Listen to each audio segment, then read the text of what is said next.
Opening credits. Jaguar mated. Paranormal shifter romance. By Selena Coffey.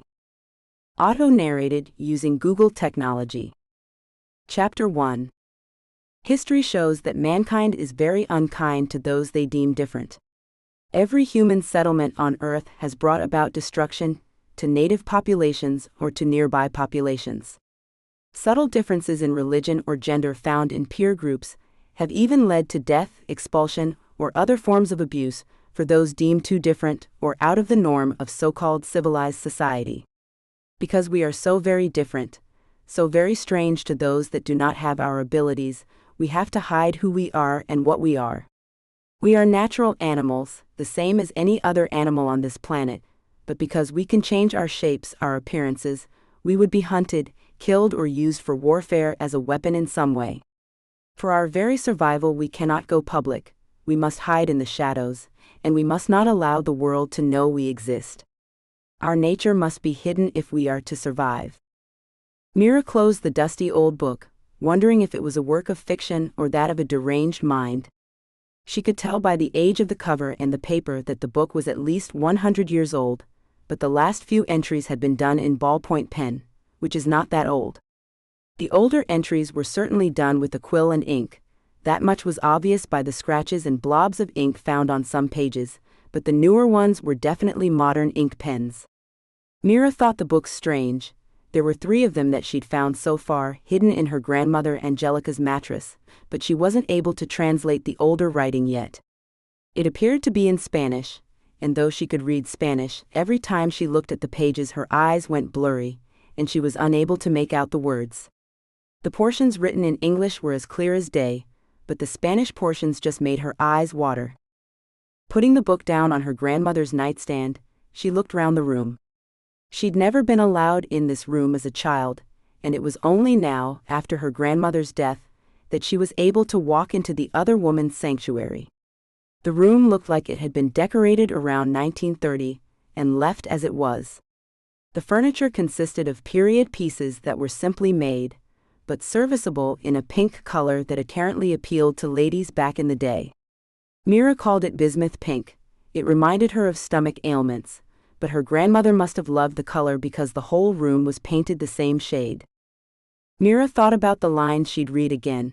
She was certain she had found a hoax, an early example of fictional monster writing, anything but the true account of a 19th century shape-shifting person. People. Mira thought if this type of person truly existed now, science would have discovered it, examined it, and published numerous articles on the discovery. Such a discovery would have been reported worldwide, surely. Mira picked up the book she'd been reading, and looked through the pages again. She decided to read through the last few pages, as those were the only ones she could truly read without her eyes going all fuzzy, and found that her name was mentioned on the last page. She read the line and thought perhaps the books were some kind of deranged family history, as the words only mentioned her parents and her name along with her date of birth. She knew her mother's mother had been Hispanic, but not that the woman knew how to read or speak Spanish. She'd always assumed her grandmother, born and raised in California, did not know the language because Mira had never heard her speaking it.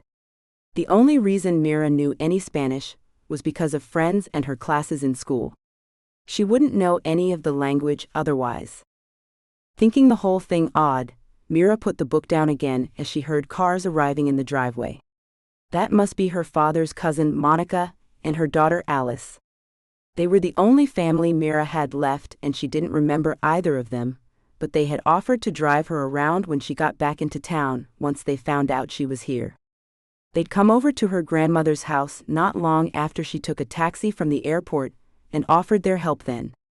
The ladies were both older than Mira, and she hadn't really had anything to do with them since she was a child. Mira's grandmother had sent her off to boarding school as soon as she was old enough to travel to the east coast of America on her own. The years apart had caused a distance to grow between Mira and her grandmother, and she hadn't even known her grandmother was ill when the older woman had passed away. Too many family secrets, too much time apart. It's no wonder I stayed in New York for so long, Mira thought to herself. There simply wasn't anything here for me. Leaving the room, she walked down to the foyer and let the two women in who came to take her to the funeral. Each woman embraced Mira, embraces she returned awkwardly, and asked them if they needed to freshen up or needed a drink before they left to go to the funeral. Both women declined, and they all walked out to the car.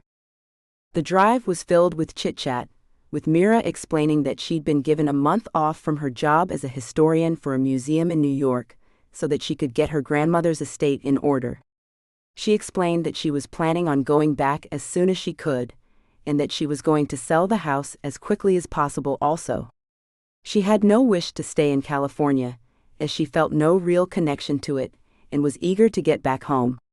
Mira learned that both ladies were married, and spent their lives devoted to the men in their family. This much was obvious to Mira, as the women bragged about the exploits of their men but said very little about the female offspring they had produced, other than to say they had married well. Whatever that meant, Mira thought, as she looked out the window. This type of woman was an oddity to Mira, and held little interest for her. She was not a homemaker, and never would be. At the graveside later, Mira noticed more people were there than she expected. She had a catering service setting up refreshments back at the house, but she hadn't expected this many people to show up. A range of beautiful people, young and old, were present, and each came to her to express their condolences. Mira was pleased that her grandmother warranted such a large turnout, but hoped the catering service could keep up. Shaking away the strange thought at a time like this, Mira walked over to her cousins and asked if they were ready to go once the service was over. She wanted to get back to make sure everything was set up. Before she could get to them, though, Mira saw a man that made her stop in her tracks. Well over 6 feet tall, the man was not only handsome, he was gorgeous with tan skin that just begged to be touched and censored. His dark hair was pulled back into one of those man buns that should look silly, but on him it made Mira want to tear his clothes off. She also noticed he had dark green eyes, an unusual emerald shade that made her wonder if he had contacts in. Mira felt an urge to walk over to the man and introduce herself, maybe ask how he knew her grandmother, but talked herself out of it. Looking into the blacked-out window of a nearby car, Mira saw that she herself was tall, but not as tall as this man, with blonde hair and brown eyes, but she wasn't very attractive. At 26, some might still call her an old maid, or boring, uninteresting, and other such words. The only part of her that ever seemed to draw attention was her large, censored, but when people noticed the rest of her was rather plump, their interest seemed to wane. She wasn't the beautiful model type this man had to be used to. She tried to shake this strange, overpowering attraction she felt towards the man, and walked away, reminding herself she was at her grandmother's funeral, not a pickup bar. Mira found her cousin and the woman's daughter, but still couldn't quite take her eyes off the man. Turning to Monica, she asked if her cousin knew who the man was. Both Monica and Alice shook their heads and said no. Monica asked if she was all right, and ready to get back to the house. Mira said that she was, but even after getting into the car, she couldn't quite take her eyes away from the man. Her eyes followed him until he was out of sight, far behind her and miles away, and even then her eyes seemed to scan for him in the people she passed by. Rubbing her head, Mira wondered if she was getting sick or just desperate for male attention. What a weird time to become infatuated, she thought, as the car pulled up to the house. Well, it's time to forget him now and plaster a smile back on your face. People will be here soon enough. Chapter 2. Mira wandered around the room, greeting the 24 people who all seemed to know Angelica at some point in her life, but Mira could not remember any of them. She knew the lawyer's voice because Herman Childers had been the one to call her, but other than him and her 2 cousins, she didn't know any of these people. Because of that, and the distance that had grown between Mira and her grandmother, she felt as though this funeral and reception were more for these other people than it was for her. She felt no real loss, only sadness that she had not known the woman better. That was partly Angelica's fault. She was the one that hid everything and kept so many secrets, Mira told herself, but still she knew she could have made more of an effort in the last few years of the woman's life. There just didn't seem to be a reason to do it. Angelica had rejected her granddaughter and packed her off as soon as she possibly could, Mira had taken the rejection for what it was and not bothered the woman. Walking through the gathered crowd of people, Mira thought about how strange her life had been. Her parents died when she was young. A plane crash in Colorado took their lives, and her grandfather has passed well before Mira was born. Mira's parents had both been only children, so the one cousin she had was actually her father's cousin, not her own. Her father came from a wealthy family of white people, while Mira's mother's side had been Hispanic. She didn't know much more than that, except that her grandmother had controlled the money her father had left her until she was 21. She spent it wisely and judiciously, using a portion of it to pay for a master's degree in history. The rest she'd left in a bank account. She wanted to use it to buy a house one day, maybe when she had a family of her own. For now, she was happy with her tiny New York City apartment, even though it cost a good portion of her wages. She loved being able to look out high above the city and see it spread out before her. Mira stopped in front of a couple she hadn't spoken with yet and introduced herself, just as the man from the funeral walked in the open front door. She couldn't break away, as she'd only just introduced herself, and pretended to listen as she heard one more story about her wonderful grandmother that all of these people loved. Mira tried to hide her thoughts behind a mask of polite interest, but inside she was battling her own brain. She was seething at how much love her grandmother had shown so many other people, while also trying to keep track of the man from the funeral. He was standing by the fireplace in the sitting room now, watching her with a strange look on his face. Mira wasn't sure if it was concentration or bemusement. Then her eyes widened as she realized he was watching her. The censored God was watching her. Mira continued to make her way around the room, and people slowly began to leave. She still hadn't managed to make it to the censored God, but as the people thinned out, she was edging closer.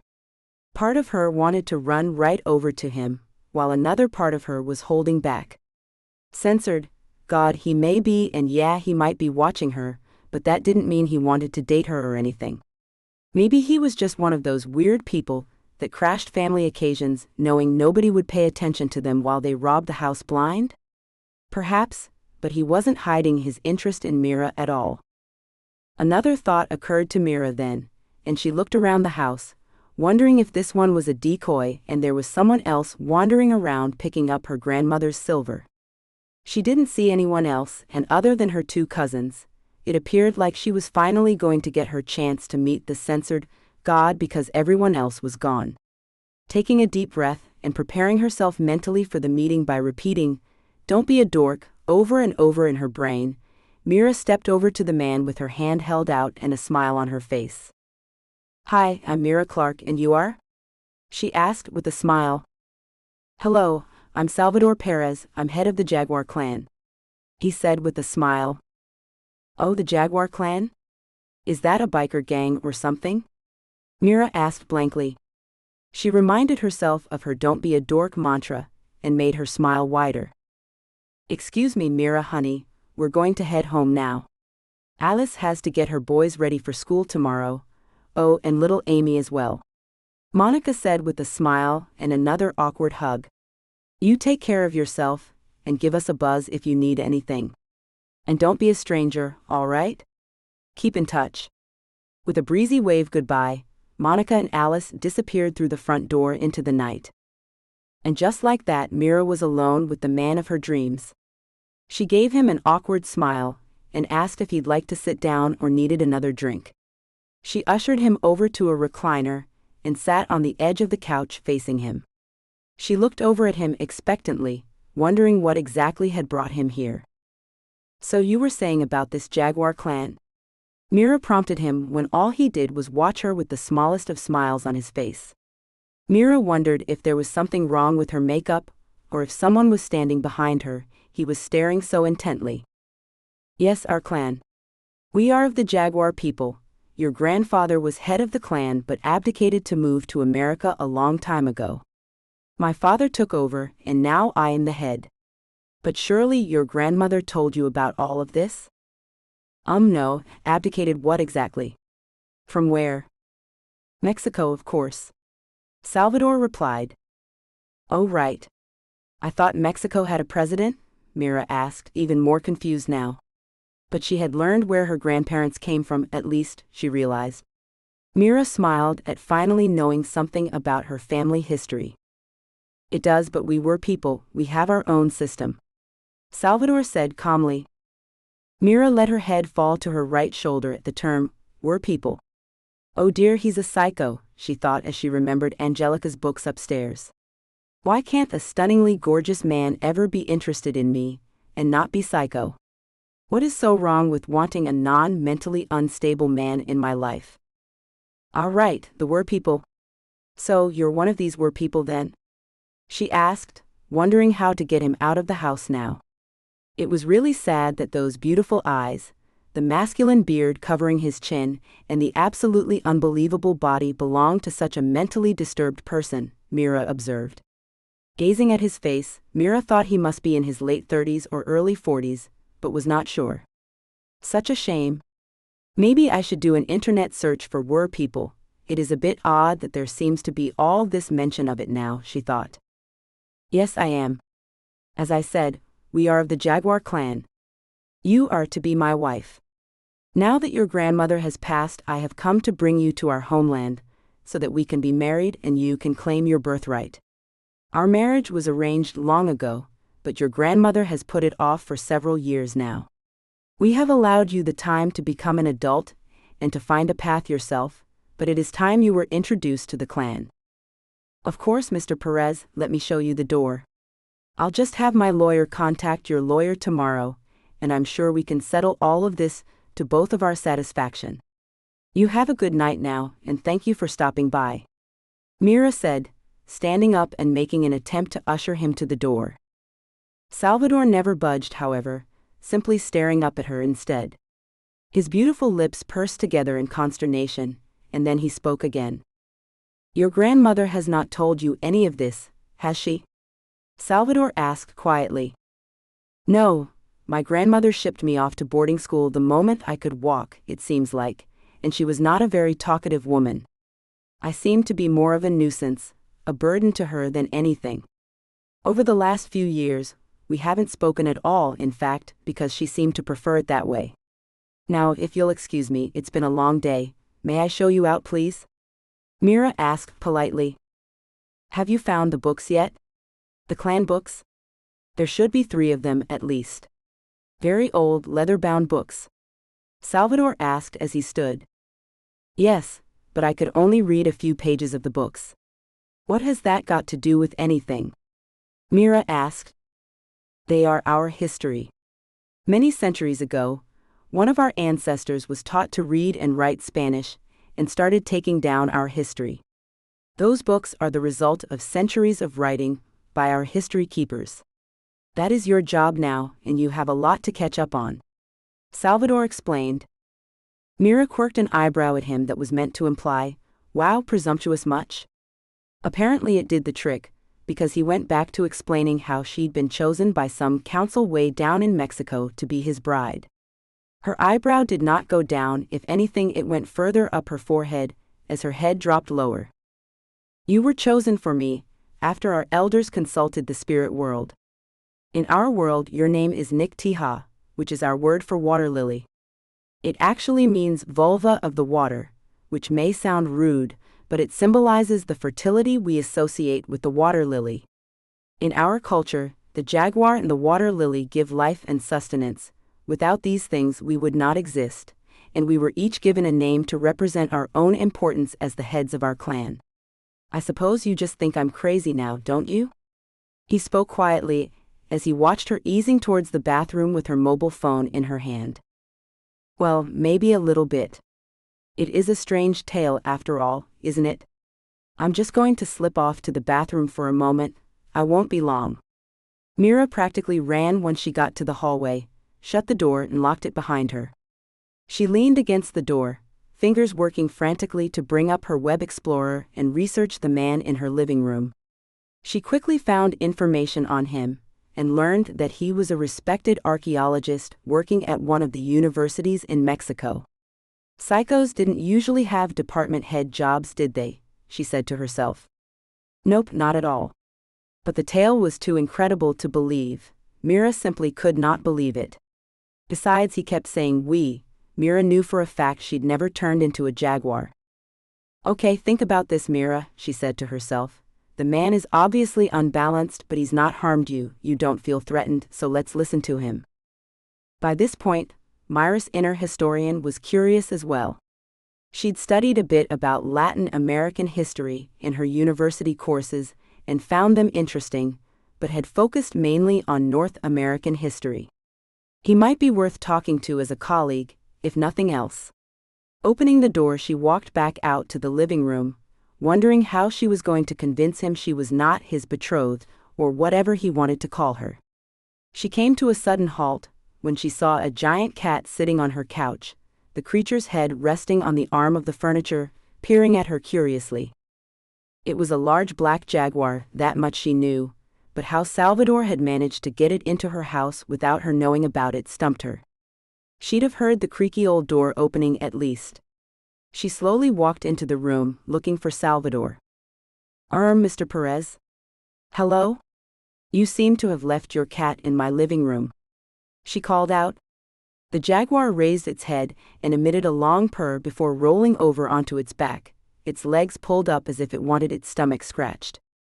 Mira looked at the giant cat again, noticing now that she could in fact see spots on it, darker than the lighter black fur around the spots. She walked over to it, holding her hand out. It's a cat, Mira, not a dog. What are you doing? She asked herself. The cat just purred louder and pawed the air, as if to beckon her closer. She sat down on the couch, realizing that the jaguar was obviously tame at least. She stroked its silky fur, giggling as it purred louder and twitched around, following her fingers with its body. She could tell it was male, and hoped it didn't decide to wee on the furniture. It would be worse than a small house cat. Giggling to herself again, she wondered aloud at the spots and how they were still visible. As she rubbed the fur, she looked around, noticing that Salvador's clothes were resting on the couch he'd been sitting on earlier. At about the same time, she swung her head back to look at the cat she was still rubbing, and she saw the cat go from a fur-covered creature to a long, tall, censored man on her couch. She let out a shriek as she jumped off the couch, shuffling away from Salvador as he switched from a giant cat back into man form. Her legs caught the edge of the recliner and she fell into the chair, stunned, absolutely silent. Mira's jaw hung slack and her hands kept making a circling movement as though to say, "What's this?" Salvador sat up, a contented smile on his face. "I like how you rub my stomach. You have very gentle hands. As for the spots, we are what are called melanistic jaguars.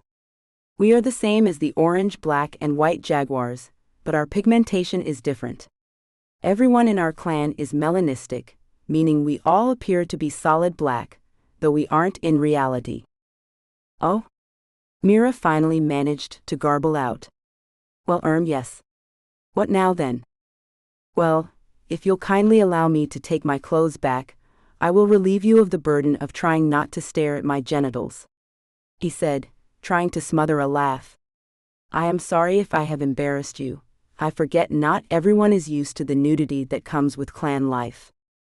Mira was certain her cheeks were not only flaming, but actually on fire. She tried to stop herself from staring at him, but she couldn't help it. For a moment, she thought this getting married idea might not be so bad, if that's what he had to offer her. Well endowed was definitely the polite way to put it. "Stop it, Mira," she reprimanded herself. "Give him his clothes back." Standing up, she took the clothes and handed them over to him, going over to the window to pretend she was staring out of it, and not really trying to catch glimpses of his beautiful body in the reflection he cast on the glass. Mira thought her knees might actually be going weak. She braced herself against the window frame, and turned as she heard his pants zipping up. Salvador still didn't have a shirt on, and she could see now that the tattoo that ran across his shoulders and down his back was a jaguar design. She wanted to run her fingers along the outline, feel the parts that the ink covered to see if they felt different. Mira had never felt a tattoo before, and always wondered if that part of the person's skin felt different. Clenching her fist, she smiled at Salvador as he turned back to her. "Well, obviously I know nothing about our shared heritage, so you're going to have to give me some time to come to terms with all of this," Marriage is certainly out of the question, as we don't even know each other. But I am curious about this inheritance. What is it exactly? Mira was hoping it was a book or some other object. She didn't need more money, she could earn that on her own, but she would like to have something of her grandmother's past. Well, it's more of a role, as I mentioned earlier, than an actual thing. Your grandmother was our story keeper, until your grandfather brought her here. She brought most of the books with her when she left, which she should not have done, but we still have some of them. We hid them from the conquistadors and the Spanish priests, who soon followed. They are in our places deep in the jungle, where the Spaniards were afraid to go. You will hold a great position within our clan, within our community, and you will also learn the secrets that many others do not know. Let me ask you, why couldn't you read the Spanish? Was there a problem with the ink? Salvador was once again sitting on the couch, appearing relaxed and happy. My eyes kept going blurry, Mira replied. I thought maybe I needed to have my eyes checked. It didn't matter what kind of light I used or didn't use, I simply could not make the lines unblur. Ah, so you really haven't shifted yet. As the story keeper of the Jaguar clan, you will be able to read the lines once you've shifted and undergone the induction ceremony. Only those that are officially given the role of story keeper can read the lines. You will have no problems once you undergo the ritual. Salvador said confidently. Ritual? Mira inquired, not liking the sound of that and remembering some of the pictures of depictions of Mayan rituals she'd seen in the past. They usually involved an altar, a bleeding victim missing a heart, and a scary-looking priest standing over the victim with the still-pumping heart held within his fist. She wasn't taking part in any of that, she thought. It's not what it sounds like. We don't sacrifice people anymore. No, it's more of a spiritual journey. You'll be given a drink to induce a trance, and the spirits will escort you through your journey, however they see fit. Salvador responded reassuringly. Well, that doesn't sound too bad. So, about this marriage thing? She asked, eyebrow quirked again. We'll put that off for now, shall we? You're right, you need to take all of this in. I thought Angelica would have prepared you for all of this, but for some reason she has not. We cannot know her reasons now, I suppose, so we'll just have to make do as we can. When can you be prepared to leave? He asked as he stood up. I guess I'll need a few days. I'll have to get my passport sent down to me, and arrange a flight. Ah, your mother was born in Mexico. If you can find her birth certificate and yours, that is all you'll need to prove you are a Mexican citizen. Do you have those here? He paused to make sure Mira had the documents, which she retrieved from a desk her grandmother always kept such things in. She had a copy of her own birth certificate at her home in New York, but she knew her grandmother kept these types of things here too. Finding the documents, she handed them over to Salvador, thinking that she'd come to trust him quickly. Perhaps too quickly? I can arrange for an identity card, however, in 24 hours, as that will ease things. I will bring it to you tomorrow evening, if that is all right with you. Good, I'll see you around 6 tomorrow evening then. I should really allow you to get some rest now. Thank you for receiving me and listening to me. I will see you tomorrow evening then. He gave a slight bow and headed to the front door. Thank you for coming, Salvador. It must have been a long flight for you. Enjoy your own rest and I will see you tomorrow. Good night. Mira smiled as she shut the door, wondering if the man really intended to marry her. He must be used to dating models and movie stars. Women like her would be too plain for him. Maybe he felt duty-bound to the clan. Turning off the lights in the house and walking through to the bedroom, Mira considered whether she could really take part in such a marriage. Yes, the man was beautiful to look at, but could she stay in a marriage where she was always wondering if her husband would stray to find more beautiful women? She knew she couldn't, and dismissed her attraction to him, telling herself she was going to follow him to Mexico to see what she could discover about her own past, but that was as far as it would go. Marriage, affairs, and things of that nature would just have to be ignored. Clicking the bedside light off, Mira closed her eyes, falling quickly into a sleep filled with sleek black fur and emerald green eyes that glinted in the darkness. Chapter 3. We're going to start in northern Mexico, Mira.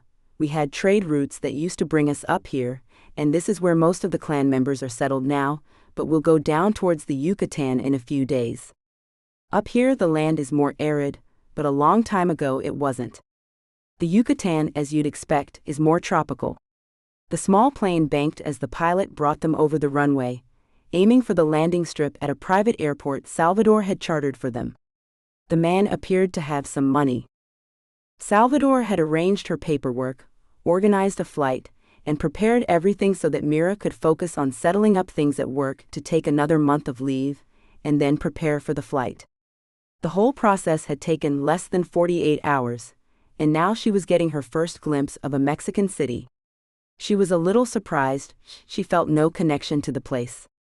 Mira's whole past, her family history, had been shrouded in mystery, and now it was all being laid bare for her. She suspected that's why she loved history so much. Delving into the past might reveal something of her own history, in an odd kind of way.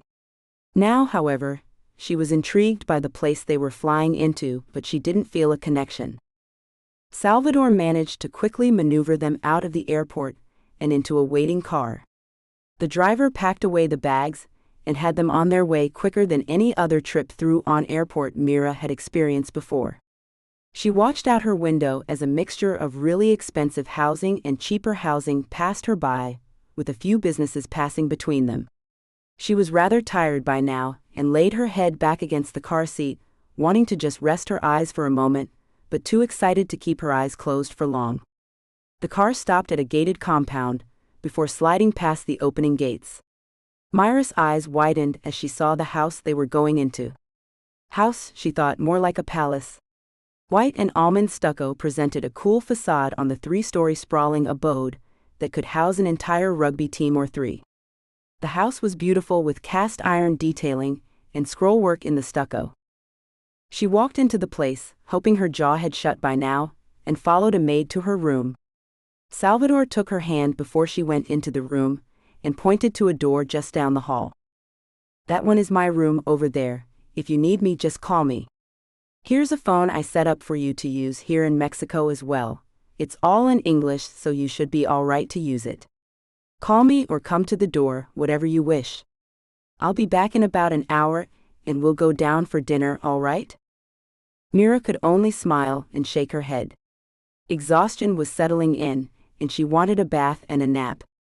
She wasn't sure why she was so tired. The flight was long, but that didn't usually bother her too much. She slipped into the bubbles of the bath the maid drew for her and relaxed, wondering what was coming next. She fell asleep there, and slept the rest of the night through after the maid picked her out of the water and put her back into bed.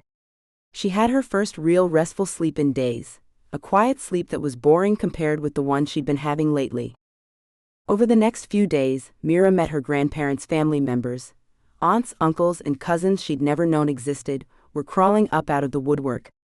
They all immediately accepted her and treated her as though she had always been a part of them, of their lives, and she started to feel like she really did have a clan, after all. The days were filled with exploring the city, shopping, and lots of eating, and the nights were filled with learning about her family history. The elders of the clan told stories to the younger generations, and Mira listened as though she were one of the children. One night the women gathered her up, speaking to her in Spanish that she was still having a hard time grasping because they spoke so quickly, and took her out to the desert. A fire was lit, and the men had their own circle about 500 feet away. The women brought her a drink, and encouraged her to take a sip.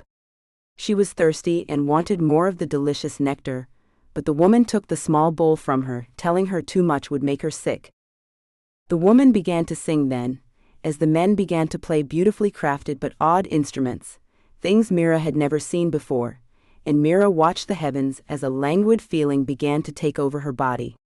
She felt as if she was sinking into her own skin, and smiled as she let her body relax back into the cooling sand. She turned her head to the group of men, knowing Salvador was there because he was the tallest man in the group, and watched as small plants began to sprout from the desert floor. The plants quickly became tall plants with flowers and fruits weighing down their limbs.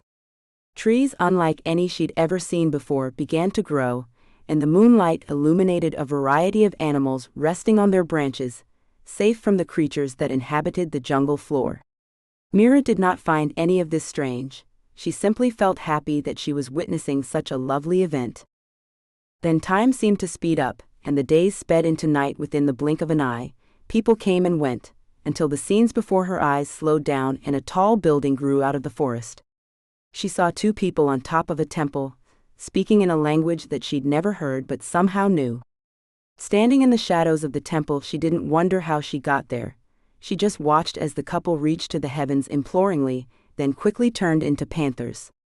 Mira knew she was witnessing the birth of the Wur people, and watched as their lives played out before her.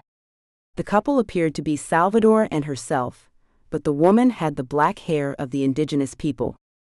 She watched, through lifetime after lifetime, as the civilization rose, then fell under the weight of rival civilizations and a growing famine. She watched as the desert encroached and the city in the jungle disappeared, blown away with time. The use of the building materials for other purposes saw the blocks removed or simply buried, until the city was finally nothing more than the spot she sat in now. In the desert she saw Salvador shift, coming to her with the slow sensual gait all big cats possess. He nuzzled her face with his own, rubbing himself along her now lean, fur-covered body.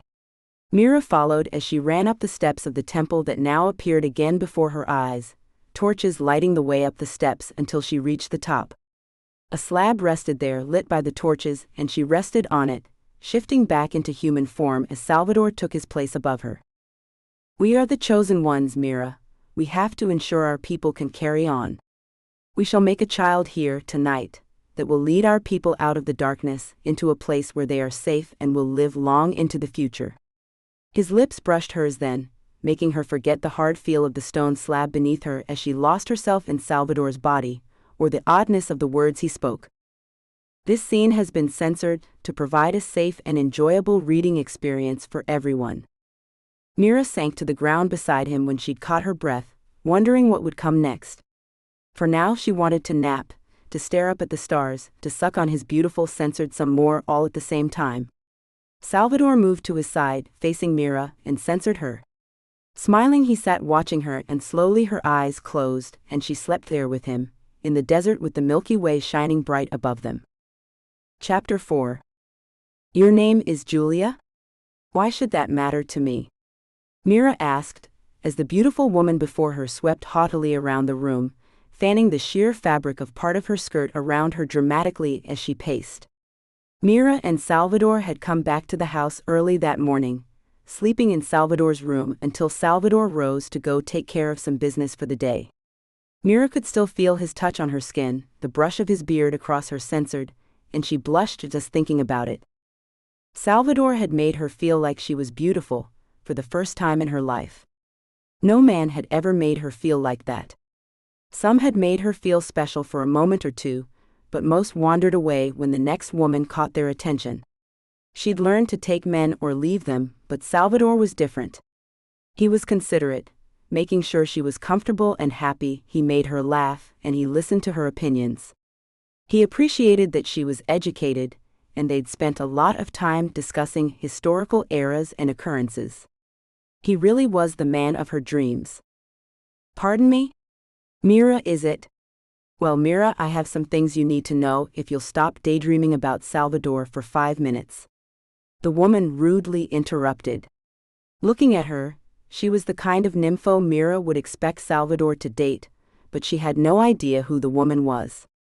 She had that blonde hair color that was mixed with other shades that shouted expensive, time-consuming, and self-absorption to Mira. Her makeup was flawless and would have done a porn queen proud. The body revealed by what amounted to lingerie, that the woman apparently considered clothing, must have been a plastic surgeon's crowning achievement, with censored, and an ass that were not humanly possible but still somehow attractive. "Let me guess. You're Salvador's lover, and you're here to reclaim him from frumpy little old me? Is this the part where I'm supposed to run off and turn into you so that I can win him back? Because I can tell you this much, honey, if he wanted you, he'd be with you. Not with me. But just to be fair, how about I go home for a little while and we'll see how this works out?" I can tell you before you start, you can't tell me anything that I haven't told myself before, and if Salvador wants me, he has to prove it. I know he's the next pack leader and has to produce an heir. I know we were contracted to marry at an early age. I also know you're the type of dream woman he deserves. But sometimes honey, us fat chicks win, so if you don't mind, take your hooker-looking ass on out the door so I can pack, okay? And honestly, I hope you catch syphilis. Completely and totally astonished at the venom she'd just unleashed on the woman, Mira showed her the door and shut it quietly as the woman flounced out with a sour look on her face. I bet she looks like she's 50 in 2 more years, Mira thought to herself as she smiled and walked out of another door that led to her bedroom. Sure, she could play the part of the broken-hearted fat chick and go home dismal and alone to eat herself into tighter pants, but not this time. She had a chance, an opportunity as one of the children of the Jaguar clan, and she was going to make sure Salvador understood what this chance meant as well. They had a real chance at love here, a chance to do something for their clan, and she was going to walk away from it now to make sure they both had their cards laid out on the table where no mistakes could be made. She wasn't going to live her life worrying if he was cheating. She was going to live it knowing he was happy with her, or live without him altogether. He had to know the same thing about her. With a smile, she walked into her bedroom and packed her bags, asking the maid to call a cab for her as she loaded the bags into the hallway before writing a note to let Salvador know where she was going to be. Last night had been wonderful, spectacular even, and she wanted more, but she also knew who she was now and knew she deserved better than a marriage of convenience, a marriage that suited their clan. She deserved his love and devotion, and Salvador deserved the same from her. She smiled as she placed the note on his pillow, knowing he might misinterpret her goodbye, but willing to take the chance. If he let her go, that was his loss. She was still going to be the clan's story keeper, she'd just do it another way. Mira fell asleep as the plane left Mexico, not realizing that it was Halloween, the night where the spirit world could cross into present reality. She hadn't paid any attention to the signs, only wanting to get back to New York, to finish her job up, then head back to her new home. In her dreams, she found the people she'd missed the most her entire life, her parents. Her mother, young when she'd had Mira and dead before Mira was 2, was a beautiful version of her daughter, with dark brown hair and the same brown eyes Mira had. Her blonde hair came from her father, and she wished momentarily that she'd had his clear gray eyes. They hugged her and held her close, both wanting to touch the daughter they'd missed for so long. They took her to a room with a large mirror on the wall and smiled at her, imploring her to look into the mirror. In the mirror she saw her life with Salvador as his wife. Laughter, love and children filled the mirror. She smiled, reaching out to touch the mirror, but the image changed, becoming dark and clouded as her finger touched the rim. The picture showed Mira in a dark, dusty room this time, her hair silver, her features pinched and bitter looking between the lines. She knew from this picture what life without Salvador would be, and knew what the right decision was. If he came to New York, she had to take the chance, because life with him was going to be far sweeter than one without him. It took Salvador 2 days to find her, and then he was there before her, a smile on his face, and his hair in that incredible bun that made her itch to touch him. Something about it just made her crazy for him. She opened the door wide, spreading her arms out to him. He gathered her up, carrying her into the tiny apartment. This scene has been censored to provide a safe and enjoyable reading experience for everyone. They fell into bed together, whispering of their plans for the future. Mira remembered something just before she fell asleep, and spoke the thought aloud to Salvador. "Babe, when I was in the trance and we made love for the first time, you said something about a baby. That we were making a baby. Was that true?" Mira hoped it was, she really did. She'd like to have more time with him without a child, but she'd also love to have a child of her own as well. "Yes, my love, you'll be able to take a test in another week or so to confirm it, but that's what we were doing. We were creating the next generation of Jaguar. They'll have both of us there to love them as well. It won't be like your life, alone and lonely. We'll both be there for our children, and they will know nothing but love from us," he said as he censored her one more time. A year later, Mira laughed as she watched Salvador making funny faces at their daughter on the fertile green lawn of their back garden. Her husband was as much in love with their child as he was with her mother. He'd never seen anyone so fascinated with a baby before. Already Isadora's eyes were the same green as her father's, and her baby-fine hair was the color of her mother's blonde hair. Isadora's birth had brought them even closer together somehow. Each new stage of their relationship, of their lives as leader of the Jaguar clan and as keeper of their stories, brought them closer together. A year ago, Mira would not have ever dreamed this much happiness was possible.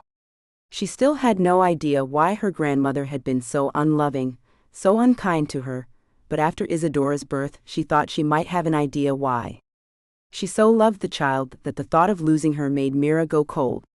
Perhaps the loss of her own daughter had made her grandmother too numb, too cold, to love the child of that daughter.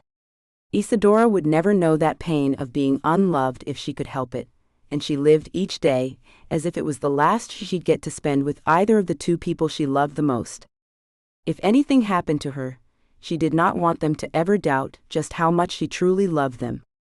Mira watched the pair, certain that life could get no better than it was with the man and child who made up her entire world.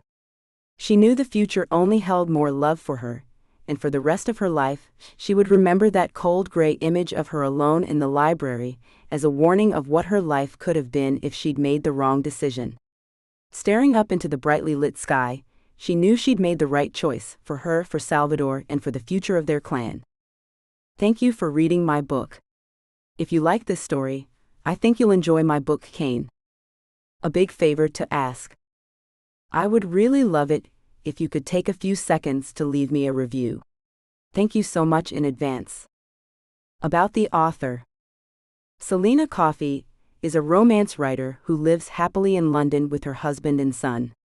She is a hopeless romantic who grew up always believing in love, and she is not ashamed to admit this. It is this belief that makes her so passionate about writing crazy love stories. A stereotypical girly girl, she loves shopping. So whenever she gets a chance and the spare cash, you will probably find her browsing online for the next pair of shoes to add to her collection. You can find her online at www.selenacoffey.com. Contact her at hello@selenacoffey.com. Closing credits. This has been Jaguar Mated. Written by Selena Coffey. Auto-narrated using Google technology. Copyright 2024 by Lovey Books Limited. Production copyright 2024 by Lovey Books Limited.